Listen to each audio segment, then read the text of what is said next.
बाळासाहेब ठाकरे, आपल्या राज्याचे व देशाचे नंबर 1 मुख्यमंत्री उद्धवसाहेब ठाकरे, आमच्या वयात जे मोठी जबाबदारी सांभाळत आहेत अशी आपली आदित्यजी ठाकरे व मुंबईहून खास करून येणाऱ्या 2022 जे लक्ष्य आहे 2022 मध्ये पंचायत समिती असतील, जिल्हा परिषद असतील, नगरपालिका असतील, महानगरपालिका असतील, या निवडणुकीला पुढे कसं समोर जावं यासाठी खास करून दक्षिणचे पुन्हा एकदा त्यांची नियुक्ती झाली असे आपले दीपकजी शेडे साहेब यांना मी शुभेच्छा देतो की आपली पुनश्च एकदा इथं निवड झाली दक्षिणच्या वतीनं. आजच्या कार्यक्रमाला उपस्थित महानगर प्रमुख अशोकजी उमरेकर, जिंकलराव मामा, साहेबराव मामदार साहेब, माईट साहेब, शहर प्रमुख गजानन राजवाड, महिला आघाडी व सर्व जमलेले आपले तालुका प्रमुख उद्धव पाटील शिंदे साहेब व सर्व इथं जमलेले सर्व शिवसैनिकांना माझा मानाचा जय महाराष्ट्र. मित्रो, इथं आपण आज जे जमलो तर दीपक साहेब शेडे साहेब यांचं आपल्याकडून विचारणं आहे की आपण पुढे कोणत्या प्रकारे निवडणूक लढायची, आपल्याला वाढ रचना कशी करायची. वाढ रचना जे निवडणुकीसाठी ते जे लोक तयारी करत आहेत त्या लोकांनी दीपक शेडे साहेबांसोबत संबंध ठेवणं चांगलं गरजेचं आहे. कारण की दीपकजी शेडे साहेबांचं काम टेक्निकल ग्राउंड लेवलचं काम आहे. दीपकजी शेडे साहेब आज तुम्हाला सांगतो पिंपरी चिंचवड, पुणे आणि ठाणे महानगरपालिकेचं पूर्ण काम दीपकजी शेडे साहेब बघत आहे. त्यांच्याकडे पूर्ण तयारी आहे, सर्व वाढ रचनेची तयारी आहे. आणि आज गेल्या वेळेस आपल्याकडे नगरविकास मंत्री होता पण मुख्यमंत्री नव्हता, म्हणून आपल्याला गेल्या वेळेस वाढ रचना आपल्या पद्धतीनं करता आली नाही. पण यावेळेस आपल्याकडे मुख्यमंत्री पण आहे आणि नगरविकास खातं पण आपल्याकडे आहे. दीपकजी शेडे साहेब यांनी आपल्याला ज्या पद्धतीने आपण त्यांना सांगितले ते तयार करून देतील आणि आपल्याला एकनाथ शिंदे साहेबांजवळ जाऊन ते मंजूर करून आणायचं आहे. कारण की तुम्हाला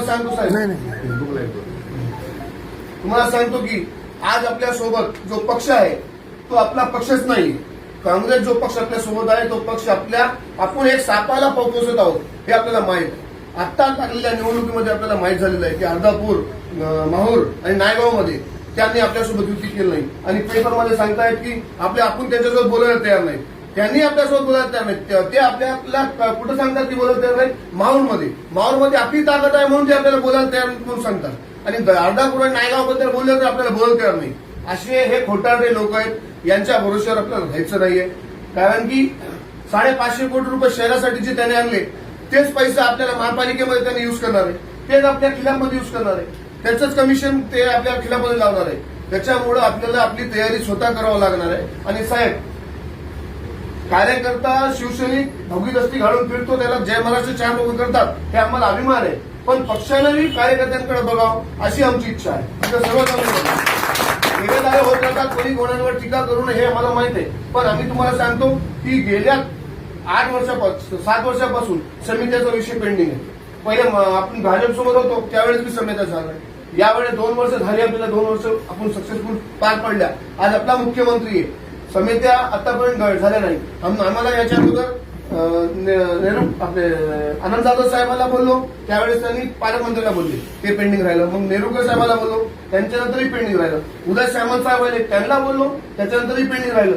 संजय राठोड साहेबांना त्यांनाही बोललो पण ते पेंडिंग राहिलं. आता ग्राउंड लेवलच्या कार्यकर्त्यांना आता तुम्हाला सांगतो, आमचे असे कार्यकर्ते आहेत काही की ते निवडणूक लढत नाही पण पक्ष जीवन ठेवण्यासाठी त्यांना काही ना काही भेटावं म्हणून कमिटी मार्फत त्या समिती मार्फत त्यांनी थोडं स्ट्रॉंग झालं तर ते आपलं तिळाक लावून भागीदस्ती घालून फिरतात. त्यांनाही माहिती आहे पक्षासाठी येतात जातात आणि आपल्या छोट्या मोठ्या सर्व निवडणुकीमध्ये ते काम करतात. पण पक्षालाही बघणं गरजेचं आहे. आणि राहिला विषय मयांना सांगितलं की तुम्ही काहीतरी मदत होईल पक्षाकडून, असं नाही की मदत होणार नाही. पहिल्यासारखा पक्ष कोणताही राहिला नाही, सगळ्याला कडून चुकलेलं आहे. असं नाही, प्रत्येक ठिकाणी ज्या पद्धतीने आपली जेवढी ऐपत आहे, आपल्या पक्षामध्ये पैसा चलत नाही पण जेवढी ऐपत आहे त्यानुसार काही ना काही भेटल. जे निवडणूक लढणार आहेत त्यांच्यासाठी तुम्हाला सर्वांना एवढंच विनंती करतो की आपल्या सर्व हेवेदावा विसरून आता आपला जुना दुश्मन आणि नवीन दुश्मन कोण आहे तर सर्व दुश्मन आहे आपल्या. आता हे समजून आपण स्वतःच्या पाठबळावर निवडून येतात याच्यावर तुम्ही लक्ष द्या. तर युती होणार आहे, आपल्याला अशोकराव निवडून आणल असं होणार आहे, त्यांना आणल, दुसऱ्याच्या याच्यावर पोट पाडू नका. आपल्या जीवावर आपण उभं टाकायचं, आपण निवडून येऊ शकता तरच उभं टाका. सरळ गोष्ट नाही तर घर विकून दावणीला लावायचं नाही. एवढंच बोलून माझे दोन शब्द संपतो. जय हिंद जय महाराष्ट्र.